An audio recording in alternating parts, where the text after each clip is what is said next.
Minnesota State Heavyweight Wrestling Champion, Mr. Saito. And Mr. Saito, a lot of people have been wanting to understand the way you use your sleeper or your Cobra hold, which is so much different from everyone else's. So we've asked you to come in and demonstrate us and show us exactly move for move how you do the sleeper hold. Okay, I show you American people my sleeper hold. I show you now. Okay, step by step, very slowly, if you will, Roy Welch. Demonstration. Right, and when you feel yourself going, just tap him. All right, I'll tap you on the arm. Don't worry about 30. Okay. Okay. Slowly, please go through it step by step. Oh, thank you. Very good. So you come in here, grab my left side, right side. I grab the my left arm. Outside. Come across. Underneath. He's going up under the left arm. Very important here. Very important, Saito says. Then he clamps off. Wait a minute, he's out. Wait a minute, he's going down. Break it up. Referee. Saito clamping down on the carotid artery. Mr. Saito. Oh, wait a minute now. All right, Saito. In that demonstration, Saito going after Welch. Referee tries to pull him off. Now it's Bob Armstrong. Armstrong coming into the ring. Mr. Saito supposed to be giving it a demonstration of his very unusual sleeper hold. He did not relinquish the hold as Roy Welch was going out, and then Saito grabs referee Larry Brock. Coming in to break it up, Bob Armstrong. You all right, Roy? And Armstrong coming to the rescue of... Go back to the desk to Charlie Platt. We'll join him over there, Bob, if you don't mind. Armstrong coming to the rescue of not only referee Larry Brock, but Roy Welch. It was Mr. Saito not wanting to relinquish that hold, that patented sleeper that he has. Supposed to have been a demonstration. Of course, it did get out of hand. Roy tapped him to turn loose. I tapped him, and of course, he did not turn loose. But it was supposed to be... I understood that was supposed to be a demonstration when the man bared down, and you have to referee, too. I know what that hold will do to you. I've been in it before, and that's ridiculous. A demonstration is a demonstration. He wasn't out here to hurt anybody. That's right. We have a piece of videotape, Bob, in which you were in action against Mr. Saito. Wayne, if we could, let's roll that tape.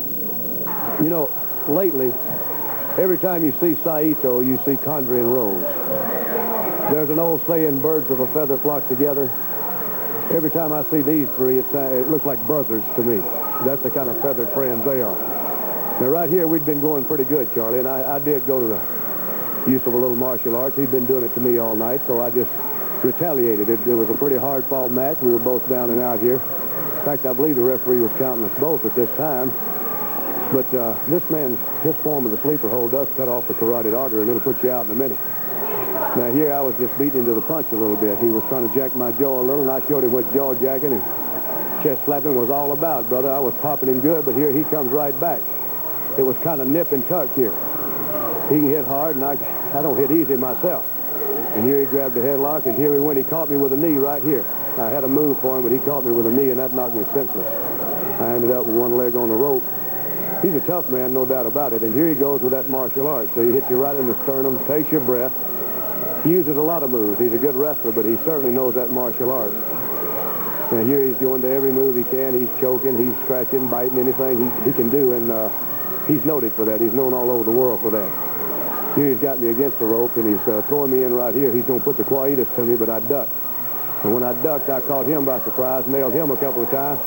There I put it on him. Now, I had it on him real good. Now, in a minute, you're going to see the other birds of a feather that flock together. The other buzzards are going to come right in the ring. Here they come. Every time I turn around, there they are. Now, you're going to see them hold me in just a second there. I fought him for a minute. Now, he hits me with a karate shot right here. They put my Adam's apple down to my kneecap somewhere. And then he puts his hold on me. Now, that's exactly the kind of trick he tried to pull right here. 3-on-1. That's the way they like it. Now, they're having a ball here, and finally he puts me completely out.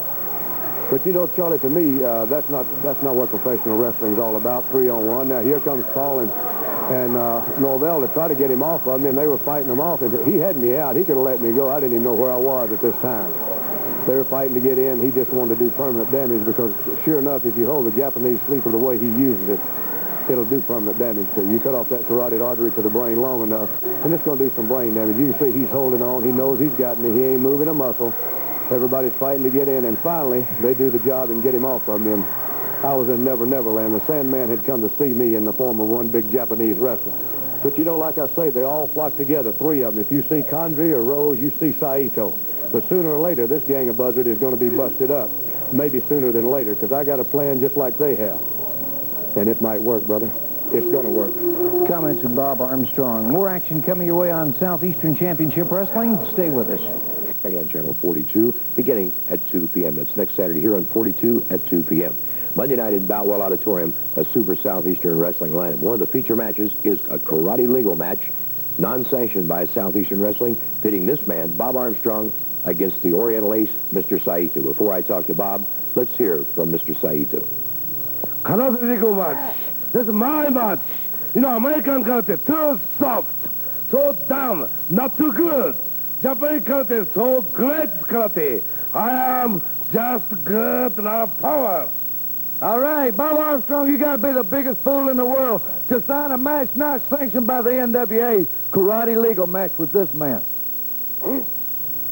There you have it, Bob. How do you feel? Well, sanctioned or not, I sanctioned it and Saito sanctioned it. And I notice any time you see him, you see Condrey and Rose. It's kind of like birds of a feather flocking together, and there were three buzzards if I've ever seen them. Well, they could get their little beaks chopped off. Why not a karate match? Every time I turn around in Birmingham, that Saito is karateing me half to death. Well, why not make it legal? Let's just karate each other. And like I've said before, he might be a master. He might know a million ways to chop me to pieces. But I know one darn good way to chop you, brother. And you know what? It only takes one, Les. It only takes one place. One in the right place, brother, and you will go down like the big Japanese bull that you are. And I hope Condrey and Rose are waiting in the ring, because when you fall, brother, I hope that Boutwell Auditorium will shake for 5 minutes when your big 245-pound carcass hits the mat. And if you decide to get into it like you usually do, I'm going to have me some troops waiting this time. It could turn into an all-scale war. Well, if it does, so be it. I'm tired of getting chopped up. I got stitches in my head. My shoulder's dislocated. But who cares? In Boutwell, we're going to get it on karate, kung fu, or boogaloo. Monday night in Birmingham.